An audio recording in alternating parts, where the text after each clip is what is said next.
कुंभ राशि, let's see कि आज 19 जून 2023 के लिए क्या गाइडेंस है, यूनिवर्स आपको क्या कहना चाहता है, गॉडेस मैसेज, डिवाइन मैसेज आज के दिन का क्या है कुंभ राशि। लेट्स सी, ये जो गाइडेंस है ये आपकी किसी पर्टिकुलर सिचुएशन के लिए हो सकता है। आप किसी सिचुएशन में परेशान हो, डिस्टर्ब हो, तो उसके लिए कोई मैसेज आपको यूनिवर्स की तरफ से इस रीडिंग में मिल सकता है। या फिर अगर ऐसा कुछ नहीं है तो 19 जून 2023 को आपको अपने दिन को किस तरीके से बिताना चाहिए, किन बातों का ध्यान रखना चाहिए, वो मैसेज इसमें आपको मिलेंगे। All right, please universe, please divine power, please spirit guides, please give me the accurate message for Kumbh Rashi. Please archangels, please divine power, please universe, please give me the accurate message for Kumbh Rashi. 19 जून 2023 कुंभ राशि के लिए क्या message है? 19 जून 2023 कुंभ राशि के लिए क्या message है? Thank you so much, thank you. Okay, so we have scared space. Okay, fairness, yes, ये कार्ड बनता भी है यहाँ पे। वो मैंने बोला भी आपको कि शनि वक्री है कुंभ राशि में, जस्टिस एनर्जी आएगी and we have infinite supply. Alright,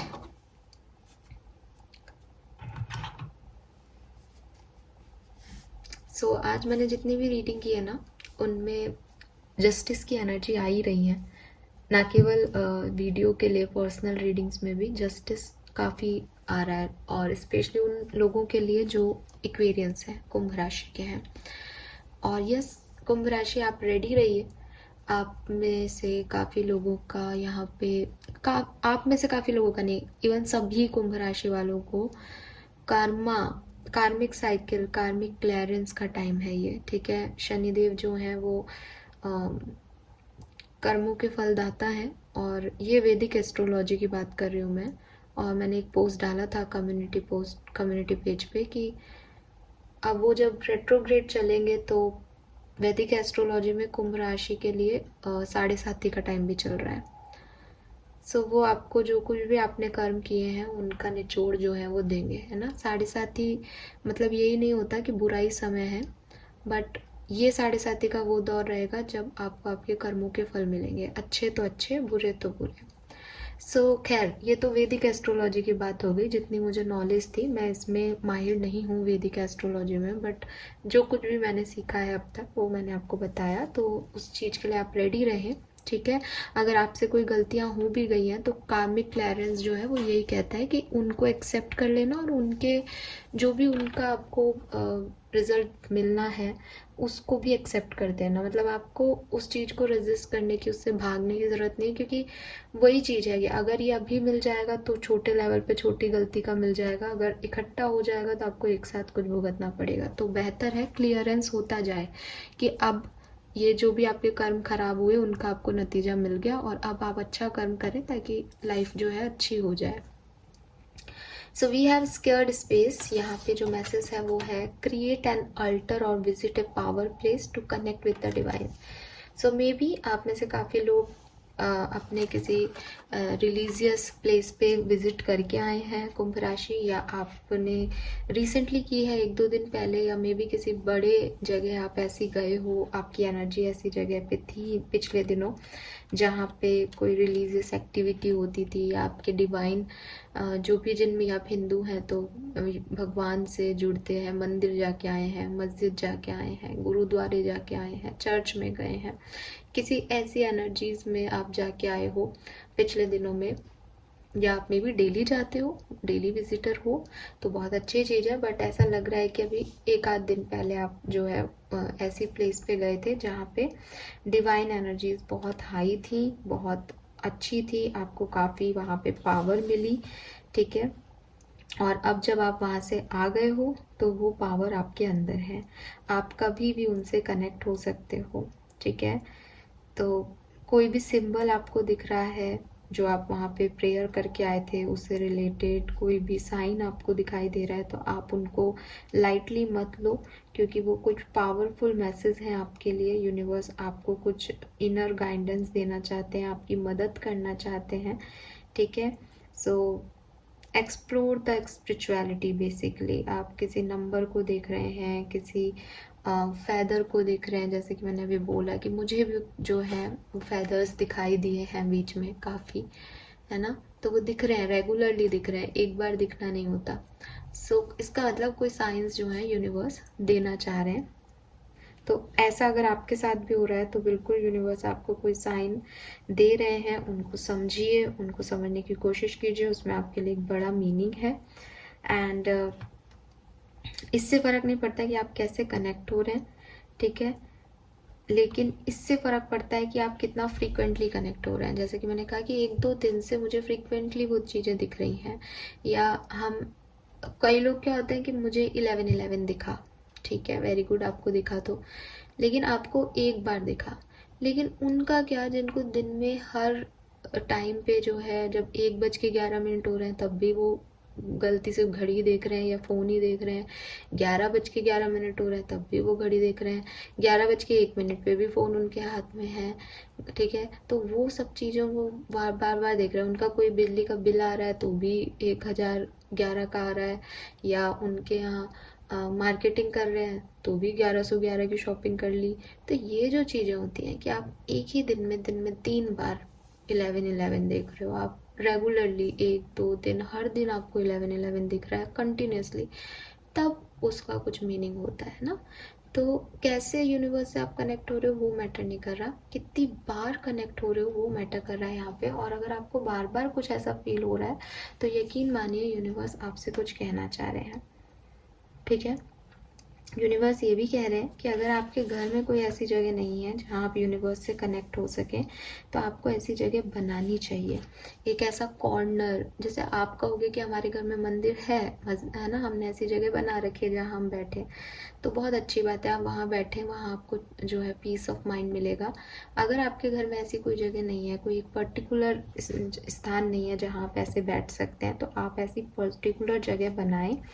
reason ये होता है कि जब हम एनर्जी फ्लो करते हैं किसी एक एरिया में बैठ के, तो उस एरिया में वो एनर्जी फ्लो रह जाता है। जब आप दोबारा कनेक्ट होते हो सेम एरिया पे तो वो आसानी से हो पाते हो, दोबारा में और इजी हो जाता है।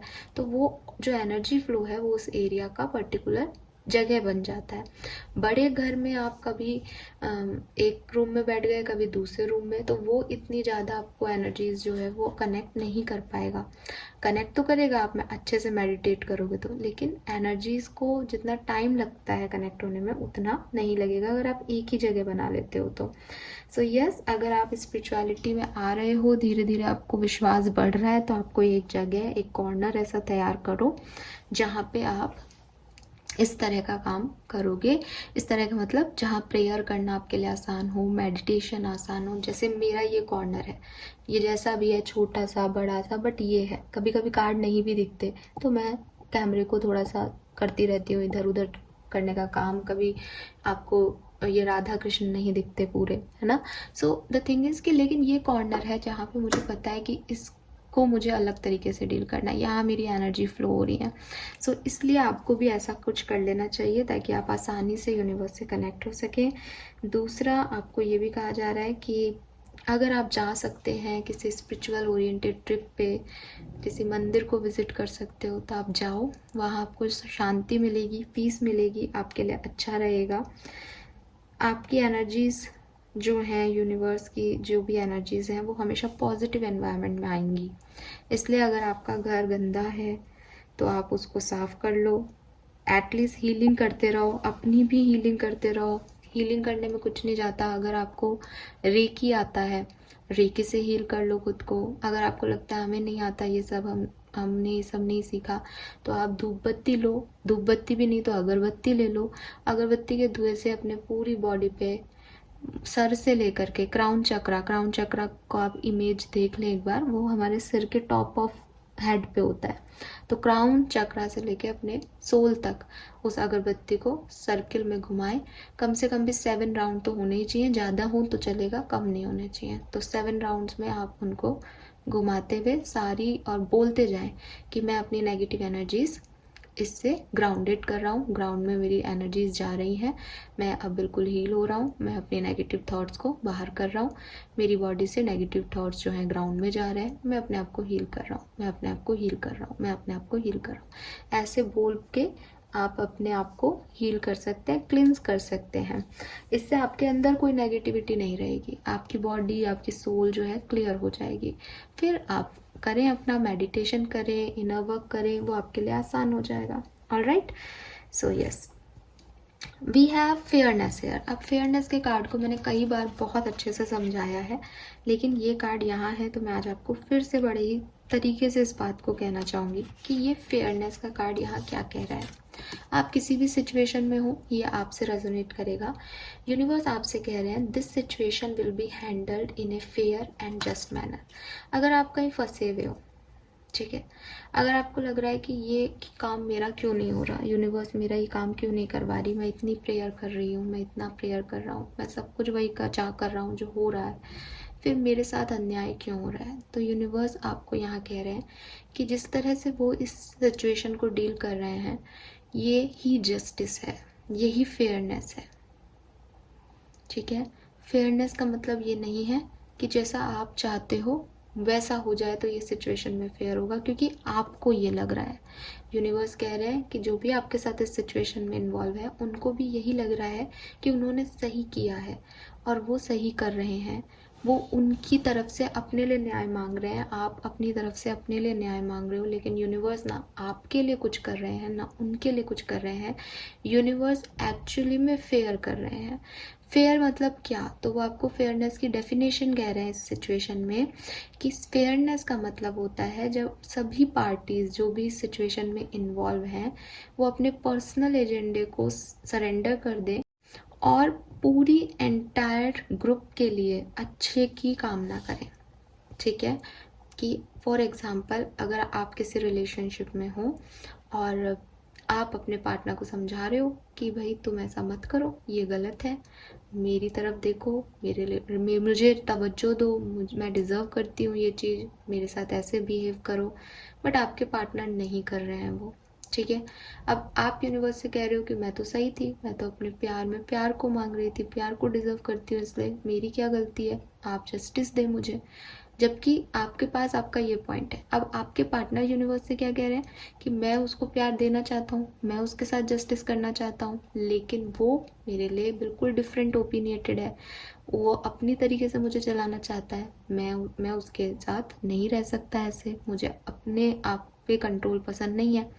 तो आपके पार्टनर कह रहे हैं कि मैंने क्या गलती की, मैंने सही तो किया, मैंने उसको फ्री कर दिया कि भाई मैं ऐसे नहीं रह सकता, जो मैं कर ही नहीं सकता था उसके लिए क्यों मैं उसको प्रॉमिस करूं। तो आपके पार्टनर भी सही है अपनी जगह। अब यहाँ पे जो यूनिवर्स है वो ये नहीं देख रहे कि आप अपने लिए सोच रहे हो, वो अपने लिए सोच रहे हैं, लेकिन यूनिवर्स देख रहे हैं कि इस प्यार के संबंध को, जो भी आपका रिलेशनशिप है, इसको बनाने के लिए कौन प्रयास कर रहा है, इसको बनाने में किसकी काबिलियत है, इसको बनाना सही है या नहीं। अगर आप बनाना चाह रहे हो तो आप क्यों बनाना चाह रहे हो, आपका इंटेंशन क्या है। अगर कोई तोड़ना चाह रहा है तो वो क्यों तोड़ना चाह रहा है, उसका इंटेंशन क्या है। ये सब कुछ देख के, दोनों तरफ के रिलेशनशिप को देख के, और फिर आपको कर्मा या जस्टिस दिया जाएगा। ठीक है, सो आपको क्या करना है, आपको ट्रस्ट करना है, आपको ट्रस्ट करना है कि जो कुछ भी होगा वो अच्छे के लिए होगा। और अगर ये कोई डिस्प्यूट्स हैं, जैसे कि मैंने एग्जांपल दिया, ठीक है, तो हो सकता है आप डर के मारे इस चीज़ को मान रहे हो, कि डर के मारे कोई काम करवाना चाहते हो, आपको डर लग रहा है कि ये डिस्प्यूट्स हो गए, ये लड़ाई झगड़े हो गए, तो अब आगे क्या होगा, या पेन और हर्ट में जो है आप ये चीज़ें चाह रहे हो कि पेन कम हो जाएगा अगर सामने वाला आपको मैसेज कर देगा, आपका हर्ट कम हो जाएगा, वो आपको चुन लेंगे तो आपके दिल का दर्द खत्म हो जाएगा। बट द थिंग इज़ कि ये नहीं है यूनिवर्स का जस्टिस सिस्टम। ठीक है, आप किसी से अटैच्ड हो, आपको सबसे पहले तो ये अटैचमेंट ख़त्म करने पड़ेंगे। अटैचमेंट ख़त्म करने का मतलब ये नहीं होता कि आप उस व्यक्ति से रिश्ता ख़त्म कर रहे हो। अटैचमेंट का मतलब है कि आप उस व्यक्ति से सिर्फ अटैच्ड हो, आप उसके बिना रह नहीं पा रहे हो, इसलिए आप उसको अपनी ज़िंदगी में चाहते हो। या आप रह लोगे, आप डिटैच्ड हो, लेकिन फिर भी आप उसे चाहते हो क्योंकि आप उसके साथ एक लाइफ को जीना चाहते हो, राइट। तो आपको पहले तो इस अटैचमेंट, हर्ट और पेन की सिचुएशन से बाहर आना पड़ेगा ताकि आप इसे सरेंडर करो, ठीक है। और फिर स्पेसिफिक आउटकम की चिंता ना करके जो रियल हैप्पीनेस है उसकी तरफ जाओ। ओके, सो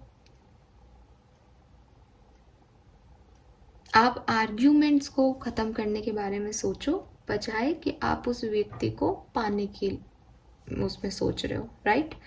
तो ये चीज़ जो है वो यूनिवर्स करेंगे आपके लिए, आपको जस्टिस मिलेगा कुंभ राशि। लेकिन वो जस्टिस क्या होगा ये आप डिसाइड नहीं कर सकते, क्योंकि वो यूनिवर्स का प्लान का हिस्सा है और वो अपने तरह से जस्टिस करते हैं। अगर आपके कोई डिस्प्यूट चल रहे हैं तो यूनिवर्स कह रहे हैं कि वो बिल्कुल रिजॉल्व होंगे, आपको परेशान होने की ज़रूरत नहीं है। आपके साथ कुछ भी इनजस्टिस नहीं होगा। अगर आपको लग रहा है आपके साथ इनजस्टिस हो रहा है, नहीं, ऐसा नहीं है। अगर आप एक ऐसी पोजीशन पे हो या आते हो कल के दिन में या इन दिनों पे हो जहां आपको किसी को जज करना है, तो यूनिवर्स कह रहे हैं कि आपको दोनों पार्टीज़ को सुनना चाहिए और जैसा कि यूनिवर्स जैसे डिसाइड करते हैं उसी तरह से डिसाइड करना चाहिए, बजाय कि ये आपका अगर कुछ लगता है तो आप इसके साइड से बोलो या वो कुछ लगता है तो उसके साइड से। आपको फेयर जजमेंट देने के लिए कहा जा रहा है। और अगर आपको कोई गिल्ट हो रहा है, आपको शेम फील हो रहा है, आप इमोशनली अटैक्ट हो रहे हो इस समय कि मेरे से कोई गलती हो गई, मैंने ऐसा कर दिया, ठीक है, तो यूनिवर्स कह रहे हैं कि इससे रिलीज़ करो, इसकी ज़रूरत नहीं है। ये आप अपने आप को पनिशमेंट जैसा दे रहे हो, आपने कोई गलती नहीं की है। जो कुछ भी आपने किया है उसका कर्मा आपको मिल जाएगा। एज मैंने आपको पहले भी कहा, सैटर्न रेट्रोग्रेड है, आपको आपके कार्मिक लेसन्स मिल जाएंगे। आपको अपने आप को पनिश करने की ज़रूरत नहीं है। आपको लगता है आप अपने आप को पनिश कर लोगे तो सब ठीक हो जाएगा, नो, ऐसा नहीं है, ठीक है। We have infinite supply. So यहाँ पे यूनिवर्स आपको कह रहा है you are supplied for today and all of your tomorrows. तो आपको सबसे पहले अपने मन से ये डर निकाल देना चाहिए कि भविष्य में क्या होगा। जो आज तक आपको यहाँ तक लेके आया है वही आपको आगे भी लेके जाएगा। यहाँ पे इस यूनिवर्स में किसी चीज़ की कोई कमी नहीं है, आपको वो हर चीज़ मिलेगी जो आपके लिए ज़रूरी है। जो एनर्जीज़ हैं उनकी पॉलरिटीज़ ही ये है कि वो आपको नीचे तो लेके आती हैं, लो तो लेके आती हैं, बट वहाँ तक नहीं जहाँ पे आपके पास कुछ भी ना बचे। वो सिर्फ उनका आपको सिखाने का तरीका है, गिविंग और रिसीविंग, कि आप अगर रिसीव ही करते जाओगे तो आप गिविंग एनर्जीज को नहीं एक्सपीरियंस कर पाओगे, किसी को देने में जो आनंद है उसे नहीं देख पाओगे। इसलिए अगर आपके पास ज़्यादा है तो आप गिवर हो जाएं, और अगर आपको लगता है कि अब आपके पास कुछ नहीं बचा है तो कोई और आपके लिए गिवर ज़रूर होगा। अगर आपने कुछ अच्छा किया है तो आपको रिटर्न मिलेगा ही मिलेगा। यही इस यूनिवर्स का बैलेंस है, ऐसे ही ये काम करता है। तो आपको बिल्कुल घबराने की ज़रूरत नहीं है कि आपने किसी का अच्छा किया और अब आपके पास कुछ नहीं बचा। अगर आपने अच्छा किया है तो आपको रिटर्न में अच्छा मिलेगा कुंभ राशि, ठीक है। सो दोनों इनहेल और एक्सेल दोनों की अपनी इम्पोर्टेंस है। आपको अगर आपको लगता है मेरे पास है आज की तारीख में कुछ, आप उसे गिवर बनिए। ज़रूरी नहीं है कि आप अपने लिए पैसा चाहते हो तो आप पैसे को ही दो किसी को, भाई पैसा नहीं है इसलिए पैसा चाहते हो। आपके पास खाना है, आप खाना दो किसी को, आप किसी की भी मदद करो कुंभ राशि। आपके पास अपने आप अच्छे कर्मा लौट के आएंगे और आते हैं लौट के। दुआएं कभी खाली नहीं जाती, कहते हैं ना, वो सच्ची बात है। सो आप किसी का भी अच्छा करो, आपके पास दुआएं जब आपको सच में ज़रूरत होगी कि मुझे लक की ज़रूरत है, लक फैक्टर काम करना चाहिए, तो वो आपके पास आ जाएंगी दुआएं आपकी लौट के। So yes, don't worry about your future, और कुछ अच्छे में इन्वेस्ट करो, अच्छे कामों में अपना इन्वेस्टमेंट दो। कहीं मूव करके आ सकते हो, कहीं घूम के आ सकते हो, बीच या वाटर एरिया में स्विमिंग के लिए जा सकते हो आप लोग, और आपकी नीड जो है वो फुलफिल होती रहेंगी। यूनिवर्स आपको प्रोटेक्ट कर रहे हैं, सो आपको परेशान होने की ज़रूरत नहीं है। ये हैं मैसेजेस आपके लिए कुंभ राशि। आज की रीडिंग काफ़ी लंबी हो गई, बट आई होप ये आपसे रेजोनेट करेगी, आप इससे कनेक्ट कर पाएंगे। Thank you so much reading को देखने के लिए। Bye bye.